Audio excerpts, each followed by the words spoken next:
The windows faced west, and the light was, for a few more minutes, the kind of gold that made everything look like a photograph someone else would keep. I stood with my back to the room, a champagne flute in my hand that I hadn't drunk from, watching the sun drop toward the water. The Pacific was flat and silver where the light hit it, and the glass wall of the reception hall held my reflection at a slight angle so that I could see myself and the ocean at the same time. My dress was blush, not pink. I'd chosen it myself 8 months ago, before I knew what I was choosing it for. Now it felt like something I was wearing for a role I'd already played. The room behind me was full of people who'd known me for years. I could hear their voices rising and falling in the particular rhythm of a wedding reception that had passed the ceremony and was now, at last, in the part where everyone could relax. Glasses clinked. Someone laughed, too loud, and then corrected. I didn't turn around. I'd been at this window for 12 minutes, and in 12 minutes no one had come to stand beside me. I watched my reflection instead. The woman in the glass had a smile that was, I knew, exactly right. Warm, but not hungry. Present, but not demanding. I'd practiced it in the mirror of my apartment for weeks until my face knew the shape without me having to tell it. It was the smile of a woman who was fine, who was, in fact, happy to be here, who had put the past behind her and was ready to celebrate her best friend's happiness with an open heart. The smile was, by now, a reflex. I didn't have to think about it. That was the point. My chest was tight. It had been tight since I woke up that morning in the hotel room, alone, and it had not loosened. I'd learned to breathe around it, shallow breaths, through the nose, so that no one would see my shoulders rise. The tightness was, I'd decided, just a physical thing, a muscle. It didn't mean anything. I turned around. The hall was, I had to admit, beautiful. Sarah had chosen well. The ceiling was high and vaulted, and the beams were, I thought, probably original to the building, which meant the venue had cost more than I wanted to know. Candles were lit on every table, and the flowers were white peonies, which Sarah had always loved and which I had once helped her pick out for a different wedding, the wedding she'd planned with David when David was still mine. I pushed that thought down, and it went, obediently, to the place where I kept such thoughts. The place was, by now, very full. I saw David first. He was standing near the bar, his jacket off, his tie loosened, laughing at something one of his groomsmen was saying. He looked happy. He looked, in fact, exactly like a man who had just married the woman he loved, and who had not, 8 months ago, sat on the edge of my bed and told me he couldn't go through with it, that he'd realized something, that the something was Sarah. He'd cried when he told me. I remembered that, because it had seemed important at the time that he was crying, as if his tears made it better, as if they made it something I was supposed to understand. Sarah was beside him now, her hand on his arm, her dress white, and her hair up in the way she'd always said she wanted. She was radiant. The word came to me unbidden, and I let it sit there. Radiant. It was the word people used for brides. It was, I knew, the word people would use for her. She'd earned it. She'd waited for it. She'd taken it. I looked away. The speech was in 20 minutes. I'd timed it. I'd written it on a note card that was now in my clutch, and I'd gone through it aloud to myself in the hotel bathroom that morning until the words lost their meaning. It was a good speech. It was warm and funny in the right places, and it mentioned how Sarah and I had met, which was in college, at a party neither of us had wanted to go to. It did not mention David. It did not mention the 8 months. It did not mention that I had, for 3 weeks after he ended it, not been able to eat, that I had lost 12 pounds, and that my mother had called every day, and that I had not answered. The speech was a performance, and I was by now very good at performing. A waiter passed with a tray, and I set my full glass on it and took an empty one. The exchange was, I thought, a kind of progress. I moved into the crowd. This was the part one had been dreading, the part where I had to talk to people. where I had to stand in small groups and accept their congratulations on my speech, which they hadn't heard yet, and their comments on the wedding, which was beautiful, and their careful questions about how I was doing. "How are you doing, Karen?" The question was always the same, and the tone was always the same, and the answer was always the same. "I'm doing well. Thank you. It's a beautiful day. I'm so happy for them." I said it to 3 people in a row, a woman I recognized from Sarah's office, a man who'd been in David's MBA program, a couple whose name I'd forgotten. They all smiled at me with the same smile, the one that said they knew and that they were sorry and that they were not going to mention it. The smile was, I'd learned, worse than the questions. The questions at least pretended I was a person. The smile pretended I was a problem they'd already solved. I kept moving. My own smile stayed where it was. I could feel it at the corners of my mouth, a small, fixed thing. It was, I realized, exactly the smile my mother wore at funerals. The thought came to me, and I filed it away for later, for when I had time to think about what it meant. Later was, right now, a very long way off. I reached the far side of the room and stopped. There was a window here too, and the light was lower now, more orange than gold. The sun was nearly at the waterline. I watched it and let my face rest, just for a moment, in the glass. The woman there looked tired. She looked, I thought, like someone who'd been holding something very heavy for a very long time and who was, finally, starting to feel the weight. I looked away before I could see more. That was a hell of a speech. The voice came from my left, low and unhurried. I turned, and there was a man I hadn't seen before, or had seen but hadn't registered. He was tall, taller than me by several inches, and his eyes were brown, a warm brown that caught the candlelight from the tables behind us. He was holding a glass of something dark, and he was looking at me not with the smile I'd come to expect, but with something else, something I couldn't immediately name. "Thank you," I said. The words came out automatic, the way they'd been trained to. I'm not sure hell is the word I was going for. He didn't smile, exactly. His mouth moved, a small shift at the corner, but it wasn't a smile.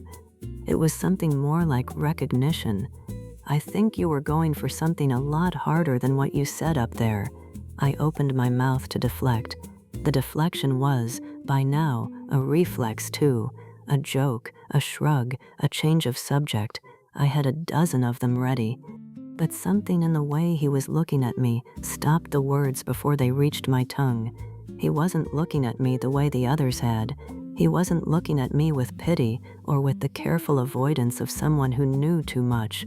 He was looking at me like he was actually seeing me, like the woman in the glass was, for once, the one he was talking to.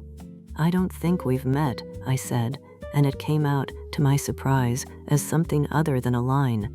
"Daniel Hart," he said. "I'm one of the best men, David's college friend." He paused, and the pause was, I thought, deliberate. "I've been watching you all evening." The words should have made me uncomfortable. They didn't. Or they did, but in a way I didn't have a name for. I held his gaze, and he held mine, and for a long moment neither of us spoke. "And what have you seen?" I asked, and my voice was, I noticed, different now, lower, less practiced. He considered the question. I watched him consider it, watched the way his eyes moved over my face, not scanning but studying. "Someone who's very good at being fine," he said. "And who's not actually fine at all." The tightness in my chest shifted. It didn't loosen. It moved, the way something in a packed room moves when you give it space. I looked at him, and he looked at me, and the golden hour ended outside the window, and the candles took over, and the room was, for a moment, just the two of us. "That's a dangerous thing to say to a stranger at a wedding," I said. "I don't think we're strangers," he said. "I think we're just two people who haven't talked yet." The dining room had settled into that particular rhythm of a wedding reception past its midpoint, the hour when ties loosened and shoes came off under tables. I sat at the head table with my champagne flute, which I had refilled only once, and watched Sarah lean into David to whisper something that made him laugh. His head tipped back, and I saw the familiar shape of his throat, the way his hand found her wrist and stayed there. I looked away before anyone could catch me looking. My father had claimed 2 dances earlier, and I had let him spin me through a Frank Sinatra number while he hummed off-key against my temple. He hadn't asked how I was doing, which was either a mercy or a failure of attention. I couldn't decide. After that, a cousin of Sarah's had pulled me onto the floor for something upbeat, and I had smiled and clapped and moved my feet in the right order. And when the song ended, I had excused myself toward the bar, then past it, then through the French doors onto the terrace before I could talk myself out of it. The cold hit me first, clean and salt-tinged, the kind of Pacific Northwest night air that doesn't apologize for itself. I walked to the stone railing and set both hands on it. The ocean was a black expanse below, no horizon line, just the sound of waves hitting rocks somewhere I couldn't see. The terrace was lit with those tiny string lights the wedding planner had strung along the pergola, and they threw small trembling shadows across the flagstones. I had the space to myself for maybe 3 minutes. Then the doors opened again, and I didn't turn around because I knew the sound of them, the particular hinge sigh, and I had already cataloged who was still inside and who wasn't. "You looked like you needed air," Daniel said. He came to stand beside me at the railing, not close enough to crowd, but close enough that I could feel the warmth of him against the cold. He had taken off his jacket somewhere between the toasts and the dancing, and his shirt sleeves were rolled to the forearm. "I needed air," I said. "You didn't have to follow. I know." He set his hands on the railing, a few inches from mine, but I wanted to see if the view was better out here. "Is it?" He looked at me instead of the ocean. "It's not worse." I laughed, a short exhale that wasn't quite a laugh, but wasn't not one either. "That's the best you can do? The Pacific Ocean at night, and you give me not worse." "I'm a software engineer," he said. "We're not known for poetry." "What are you known for?" "Debugging other people's messes." He said it without any particular weight, but something in the word choice landed between us and stayed there. I let it. The music from inside shifted, a slower song, something with strings and a woman's voice pitched low. Through the glass doors, the sound came muffled, like a radio left on in another room. I could see the dance floor through the windows, couples turning in small circles, Sarah's dress catching the light as David pulled her closer. Daniel must have followed my gaze, because he said, "You don't have to watch that. I'm the maid of honor. I'm supposed to watch." Supposed to and have to are different things. I turned my back to the window and faced the ocean again. The cold was working its way through the thin fabric of my dress, and I was grateful for it, for the way it gave me something physical to feel. "What do you do in Chicago, besides debug messes?" "I work for a firm that builds cloud infrastructure. It's as exciting as it sounds." "And you like it?" "I like the people. I like the problem solving." He paused. "I like that it gives me something to think about that isn't myself." I turned that sentence over in my head. It was the kind of thing a person said when they knew what it meant to carry something. That's a good reason. "What about you?" "Interior design," David said. The name landed between us, and I felt the small flinch in my shoulders before I could stop it. "Yes, residential mostly. Kitchens, living rooms, the occasional home office for someone who thinks they need a Murphy bed." "Do they ever actually need a Murphy bed?" "No one needs a Murphy bed. They just like the idea of being efficient." He smiled, and it was a real smile, not the wedding guest smile I had been collecting all night. His teeth were slightly crooked, one incisor overlapping the other, and the imperfection made his face more specific, more present. "So you spend your days making other people's lives look good. I spend my days making other people's lives functional. The looking good is just the part they pay for." "And you like it?" I opened my mouth to give him the standard answer, the one I gave clients and acquaintances, and the woman who cut my hair. Then I closed it. "I used to," I said. "The last 8 months have been a little different." He didn't ask how. He didn't say "I'm sorry" or "that must be hard" or any of the other phrases people use to close a door they didn't want to walk through. He just waited, his hands on the railing, his eyes on the dark water. The song inside changed again, or maybe it was the same song. I had stopped tracking. Daniel shifted his weight, and I felt the movement in the air between us before he spoke. "Dance with me." It wasn't a question. His hand was already open, palm up, at the level of my waist. I looked at it, then at his face. "There's no music out here," I said. "There's music, it's just far away." I could have said no. I had said no to a dozen things tonight, to the second glass of champagne, to the aunt who wanted to tell me about her divorce, to the impulse to leave during the toasts. But this was a different kind of refusal, and I couldn't find the shape of it in my mouth. I put my hand in his. His palm was warm and dry, and his fingers closed around mine without gripping, just a simple, certain hold. He drew me a step away from the railing, and then we were dancing, or something close to dancing, a slow, unscripted movement on the flagstones. His other hand found my waist, light, at the place where the fabric of my dress gave way to skin.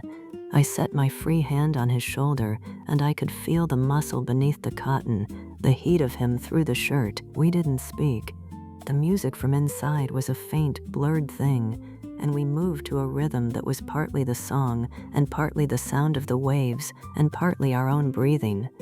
I was aware, suddenly and completely, of how close we were, of the fact that I could smell his soap, something clean and cedar adjacent, of the way his thumb moved once, a small absent stroke, against the back of my hand. My eyes stung. I didn't know why. I had been fine all night. I had been fine for 8 months. I had given the speech. I had smiled at the toasts. I had watched Sarah and David cut the cake without flinching, and now I was dancing on a terrace with a man I had met 3 hours ago, and my eyes were stinging. "You're very good at this," I said, and my voice came out wrong, thinner than I meant it to. "At what?" "At making someone feel like they're the only person in the room." He didn't say "you are" or "you're not," or any of the things a man might say in that moment. He said, "Is that what you needed?" I tried to answer. I opened my mouth and the words were there, the light, practiced words, and then they weren't. What came out instead was a sound, a half-formed syllable that caught in my throat and broke. I stopped moving. My hand tightened on his shoulder. "I'm sorry," I said. "I don't know why You don't have to apologize. I'm the maid of honor. I'm supposed to be. You're supposed to be a person," he said. "That's all. Just a person at a wedding." The tears were on my face before I could stop them. 2, then 3, tracking through whatever was left of my makeup. I didn't sob. I didn't make a sound. I just stood there on the terrace with my hand on a stranger's shoulder and my eyes leaking salt into the cold air. Daniel didn't let go. He didn't pull me closer either, didn't turn it into something that would require me to perform comfort or gratitude. He just stayed, his hand steady on my waist, his other hand still holding mine, and he let the silence be what it was. "Things don't always work out," I said finally, and my voice was a rasp, a thing I barely recognized. "The way you think they will." "No," he said, "they don't." I thought I would be fine by now. I thought 8 months was enough. Some things don't have a timeline. I looked up at him. His face was in half shadow, the string lights catching one side of his jaw, the curve of his mouth. His eyes were on mine, and they weren't pitying, they weren't assessing. They were just present, and that presence was the most unbearable thing I had felt all night, because it asked nothing of me and offered nothing in return except the fact of being seen. "You're leaving tomorrow," I said. The words came out before I could stop them, and I heard the fear in them, the small, naked question underneath the statement. "Early," he said. "My flight's at 6. So this is..." I didn't finish. I didn't know what this was. "This is a dance," he said, "on a terrace, with someone who needed a minute. Is that all it is?" He held my gaze for a long moment. The music had stopped, or maybe it hadn't. I couldn't hear it anymore. All I could hear was the ocean and my own pulse, which was not hammering or racing or any of the words I was supposed to use, but simply there, a steady, insistent fact in my wrists and my throat. "I don't know," he said. "What do you want it to be?" I didn't answer. I couldn't. But I didn't let go of his hand either, and when he started to move again, a slow, almost imperceptible sway, I moved with him. The cold air came off the water, and the string lights trembled, and somewhere inside the reception hall, Sarah was dancing with her husband, and I was on the terrace with a man who had seen me cry and hadn't looked away, and for the first time in 8 months, I didn't try to fix it. I didn't reach for the smile or the apology or the explanation. I just let the tears dry on my face and let the dance continue, without music, without witnesses, without any idea of what came next. The reception had tipped past midnight into the hour when even the most determined guests began to flag. I'd spent 20 minutes in the restroom repairing the damage the terrace had done to my makeup, and when I emerged, the ballroom had thinned. A few clusters of dancers still moved to a song I didn't recognize. The bar was down to 2 bartenders and a line of empty glasses. Sarah's aunt had claimed a corner table and was telling a story that required both hands. Sarah found me near the dessert table. "There you are. I need my wrap from the suite. It's in the closet by the window, the cream cashmere." She touched my arm, her fingers cool from her champagne glass. "Would you mind?" I said no, of course not, and she smiled and was gone before I could ask why she couldn't send one of the bridesmaids. But I knew why. She still reached for me first, the way she had since college. Old habits don't die with the relationship that built them. The bridal suite was on the 2nd floor, at the end of a corridor that smelled of fresh flowers and carpet cleaner. I took the stairs slowly, grateful for the excuse to leave the noise. My heels made soft sounds on the runner, and the quiet felt like a reprieve. I found the wrap easily enough. It was folded on the closet shelf, and I stood for a moment with the cashmere in my hands, its softness absurd against the rawness I still felt from the terrace. I wasn't ready to go back down. The suite was empty, the bed still made, the vanity scattered with Sarah's things. I sat on the velvet sofa near the window and let myself breathe. Then I heard them. The window overlooked a small balcony off the ballroom's far side, a spot I hadn't noticed during the tour. It was tucked behind a trellis, invisible from the main reception area. And there, in the spill of light from the French doors, were David and Sarah. They were alone. He had his hand at the small of her back, the way he used to hold mine. She was saying something I couldn't hear, her face tilted up toward his, and he was listening with an expression I recognized.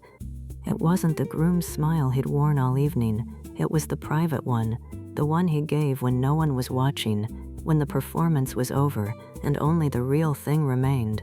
He said something back, and Sarah laughed, and then he kissed her, not the ceremonial kiss from the altar, but a real one, a quiet one, and she leaned into him like it was the most natural thing in the world. I didn't move.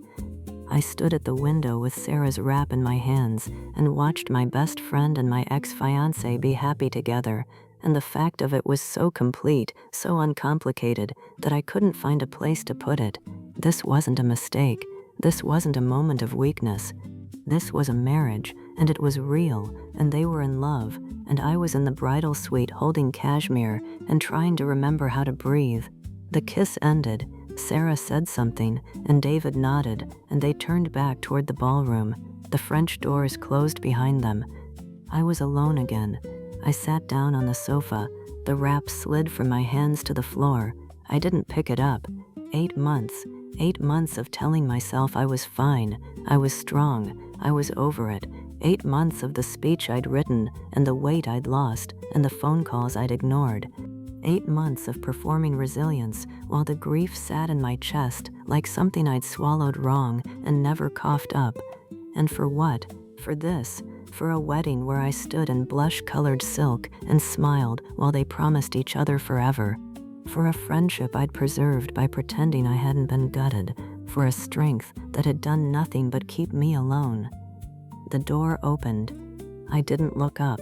I couldn't. If it was Sarah, I was going to have to explain why I was still here, why her wrap was on the floor, why my face looked the way it did. If it was anyone else, I was going to have to find the smile. I had none left. Karen. It was Daniel. His voice was low, and he said my name like a question he already knew the answer to.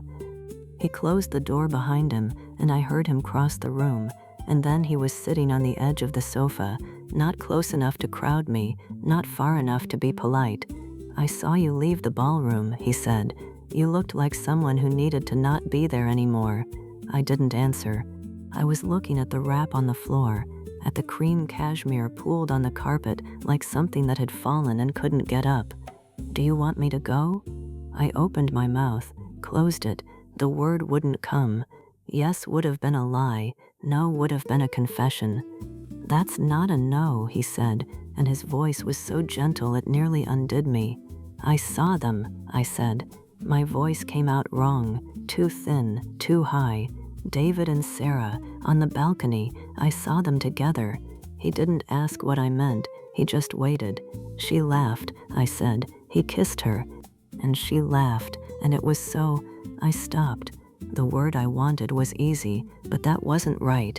It wasn't easy. It was real. It was the thing I'd had and lost, and they had it now, and they weren't performing it.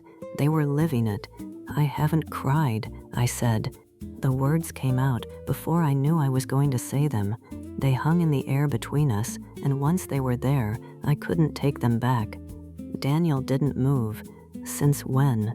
Since he left. Since any of it. 8 months. I haven't cried once. My hands were in my lap, and I was staring at them, at the knuckles I'd kept manicured for this wedding, at the nails I'd had done in a color called rose quartz. I lost 12 pounds in 3 weeks. I didn't answer my mother's calls. I wrote a speech for tonight that didn't mention him once, and I delivered it, and everyone told me how brave I was, how strong. I looked up at him. I haven't cried, not once, not when I packed up his things, not when I gave back the ring, not when I stood up there today and watched her walk down the aisle toward him. My voice broke on the last word, and I felt it happen, felt the crack open in my chest like something I'd been holding shut with both hands. Daniel reached over and took the wrap from the floor. He folded it once, twice, and set it on the arm of the sofa. The gesture was so careful, so deliberate, that it undid something in me. "My mother," I said, "has this rule. She never says it out loud, but we all know it. Women in our family don't fall apart in public. We don't make scenes. We don't let them see." I pressed my palm against my sternum, where the pressure was building, where the thing I'd been holding was finally pushing back. And I've been so good at it. I've been so good. Everyone thinks I'm fine. Everyone thinks I've moved on, even Sarah. She asked me to be her maid of honor, and I said yes, and she never once asked if it would hurt. She just assumed I could do it, because I always can. "But you can't," Daniel said. It wasn't a question. "No," I said, and the word came out wet. "I can't." And then I cried. Not the way I'd cried on the terrace, the quiet tears that had dried on my face while we danced. This was different. This was the thing I'd been holding since the night David sat on the edge of our bed and told me he'd fallen in love with someone else. Since the morning I'd packed his coffee maker into a box and left it by the door. Since the day I'd stood in Sarah's living room and told her I was happy for her, that of course I'd be in the wedding, that I wanted her to be happy. This was 8 months of grief I'd never let myself feel, and it came out of me in a sound I didn't recognize, a sound that belonged to someone who wasn't strong, wasn't composed, wasn't any of the things I'd been trying to be. Daniel didn't speak. He didn't touch me. He just stayed where he was, on the edge of the sofa, and let me fall apart in front of him. His brown eyes were steady, and he didn't look away, and that was the thing that broke me most of all. He saw it, all of it, and he didn't flinch. When I could breathe again, when the sobs had quieted to something I could control, I wiped my face with the back of my hand. The mascara I'd reapplied in the restroom was a lost cause. "I'm sorry," I said. "Your shirt." He looked down at his shirt, then back at me. "It's a rental." I laughed. It was a wrecked, hiccuping sound, but it was a laugh. He smiled, and it was the same smile he'd given me on the terrace, the one that didn't ask anything of me. "I should go back down," I said. I didn't move. "You don't have to. Sarah's waiting for her wrap." "Sarah can wait." I looked at him, at the way he was sitting, his shoulders relaxed, his hands on his knees, at the patience in his posture, the way he'd made himself a still point in the middle of my unraveling. "You're leaving in the morning," I said. 6 a.m., and you're in here with me while your friend's wedding is still happening downstairs. I know where I am." I didn't know what to do with that, with the fact that he'd seen me leave the ballroom and followed, with the fact that he'd found me here in the wreckage and hadn't left, with the fact that he was leaving at dawn and still, somehow, he was here. "I don't know how to do this," I said. "Do what? Let someone see me like this?" I gestured at my face, at the ruined makeup, at the whole disaster of me. "I've spent 8 months making sure no one did." Then he said, "I had a fiancé once, 3 years ago. She ended it 6 weeks before the wedding." I stared at him. "You didn't tell me that. You didn't ask. Why did she? She said I was too guarded, that she never knew what I was feeling, that I was there but not there." He said it without bitterness, the way you recite a fact you've long since made peace with. She wasn't wrong. I spent a long time after that wondering if she was right about all of it. And I think she was right about me. But I don't think she was right about what it meant. He looked at me. "You're not the only one who's been performing." I didn't know what to say. The room was quiet. The wedding was still happening somewhere below us. The music and the voices and the clink of glasses. But up here there was only the two of us, and the truth I'd finally said out loud. I hadn't cried. I'd held it all in, and I'd thought that was strength. But it wasn't. It was just holding. It was just waiting for someone to show up who could take it. "I don't want you to go," I said. The words came out before I could stop them. I didn't try to take them back. Daniel looked at me. His expression didn't change, but something in his eyes did. Something that made me think he understood exactly what I was saying and what it cost me to say it.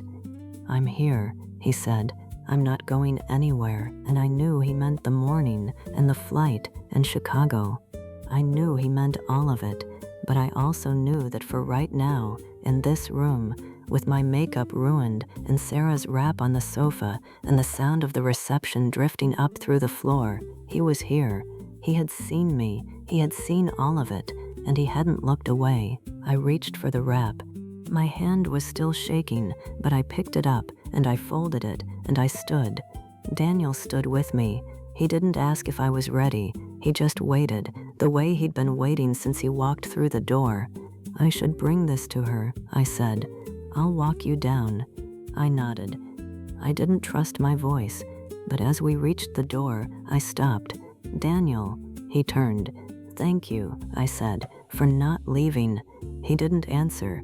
He just held the door open, and I walked through it, and the corridor was still quiet, and the flowers still smelled like flowers, and somewhere below us the wedding was still happening. But something had shifted. I'd said the thing I'd been hiding. I'd let someone see me, and I was still standing. I didn't know what that meant. I didn't know what came next, but I knew that when I walked back into that ballroom, I wouldn't be performing anymore. I would just be there, and for the first time in 8 months, that was enough. The terrace was empty when I reached it, and the ocean was still dark. I stood at the stone railing and watched the horizon where the black was beginning to thin into something gray. The air tasted cold and salted, and I could hear the waves without seeing them, a steady pull and release against the rocks below. My dress was still the same blush silk I'd put on 12 hours ago, but it felt like a costume now, something I'd borrowed and worn past its usefulness. I hadn't gone back to the ballroom. I'd walked past the entrance, heard the music still playing, heard someone laugh, and kept walking. The corridor had led me here instead, through the glass doors that opened onto the terrace, and I'd stepped outside without deciding to. The cold found my bare arms immediately, but I didn't go back for my wrap. I didn't know how long I stood there before I heard his footsteps. They were slow, deliberate, the kind of footsteps a person makes when they want you to know they're coming. I didn't turn around. The footsteps stopped a few feet behind me, and then there was only the sound of the waves again, and the first birds beginning to call somewhere down the coast. "I thought you might have gone to bed," Daniel said. "I thought I might have too." He moved to stand beside me at the railing, close enough that I could feel the warmth of him in the cold air, far enough that we weren't touching. He'd taken off his jacket. His shirt sleeves were rolled to the elbow, and his tie was loosened, the knot pulled down an inch. He looked like someone who'd been at a wedding all night. He looked like someone who'd stayed. "How long until your flight?" I asked. 3 hours, maybe less. You should sleep. I've never been good at sleeping before something matters. I turned my head to look at him then. His profile was sharp against the graying sky, and he was watching the horizon the way I had been, as if something was about to appear there. The light was changing fast now, the black pulling back to reveal a deep blue, the blue thinning at its edges to something almost green. "You said something earlier," I said, "in the suite, about your engagement." He didn't answer right away. I watched his hands on the railing, the way his fingers curled around the stone, and I thought he might not answer at all. But then he said, "Her name was Claire." The name landed between us without weight, just a fact, just something that had happened to him. "We were together for 4 years," he said. "Engaged for 1. She ended it 6 weeks before the wedding." I turned back to the ocean. The waves kept coming, one after another, and none of them cared what we were saying. "I told everyone I was fine," Daniel said. His voice was steady, but it was the kind of steady that costs something to maintain. "I went back to work the next week. I told my mother I'd processed it. I told my friends it was for the best. I performed being okay so well that I started to believe I was okay." "And were you?" "No," he said it simply, without drama. "I wasn't okay for a long time, and the performance was the thing that kept me from actually getting there.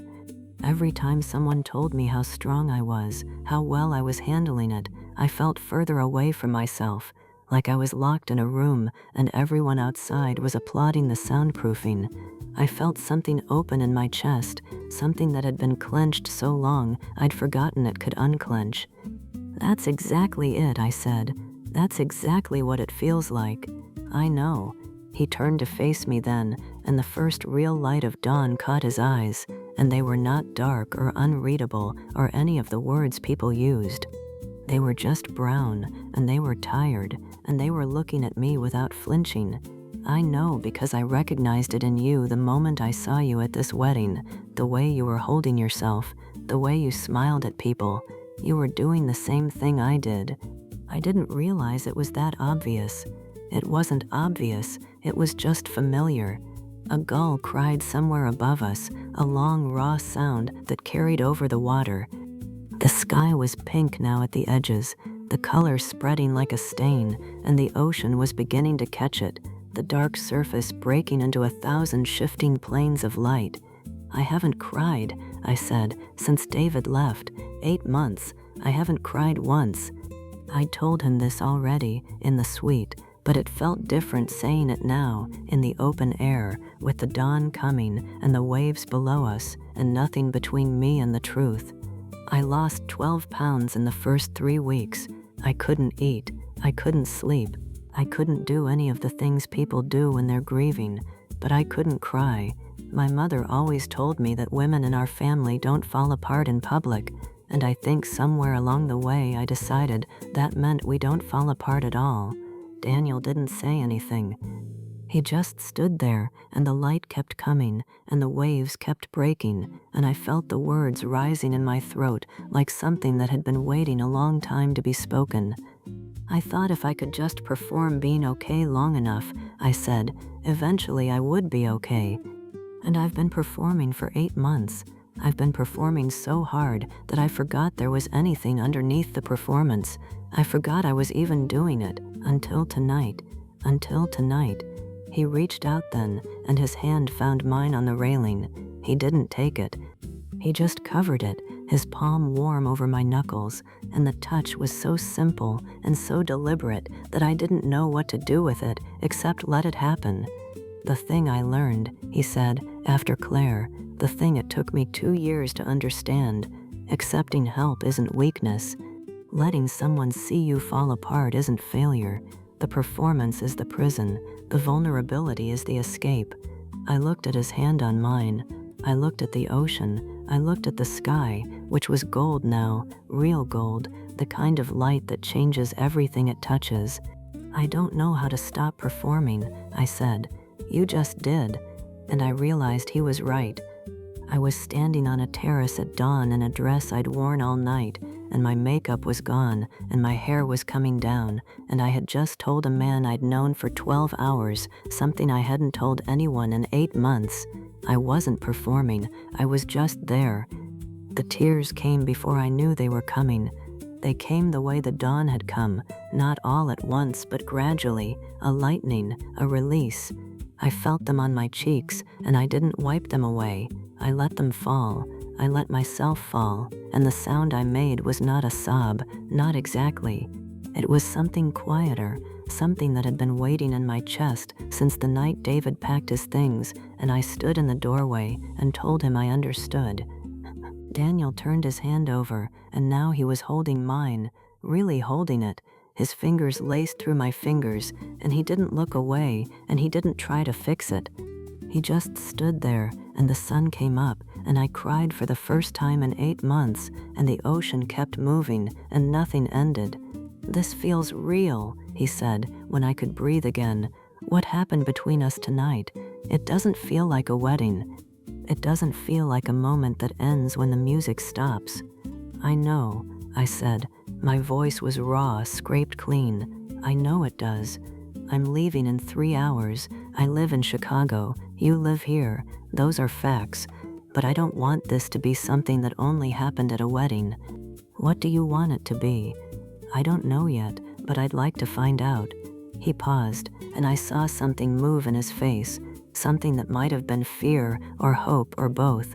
Can I have your number? The question was so simple, so ordinary, a man asking for a woman's phone number. And yet it was not simple at all. It was a door opening.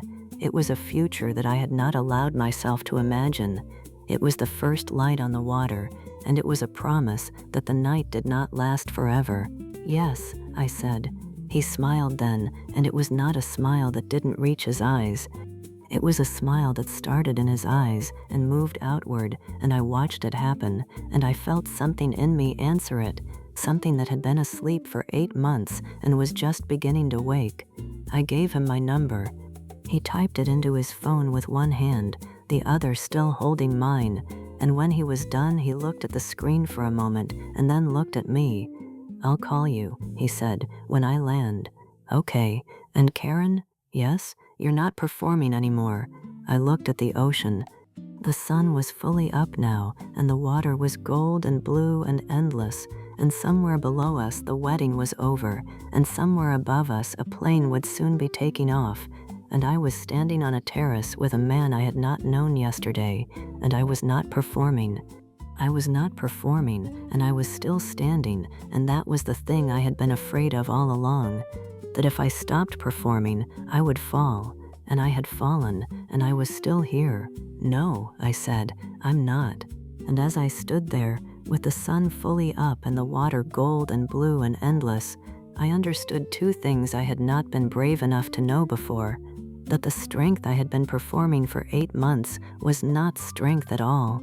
It was silence with a smile painted over it, and that the moment I had been most afraid of, the moment of falling apart in front of someone, was the moment I had finally been seen. I wonder how many of us have been like Karen, so good at being fine that we forgot we were allowed to be anything else. If this story stayed with you the way it stayed with me, I would love for you to subscribe to the channel. There are more like it coming every week. Drop a comment and tell me what you think. I see every one. And if you know someone who has been performing strength for too long, share this with them. Until next time, love, Isabelle.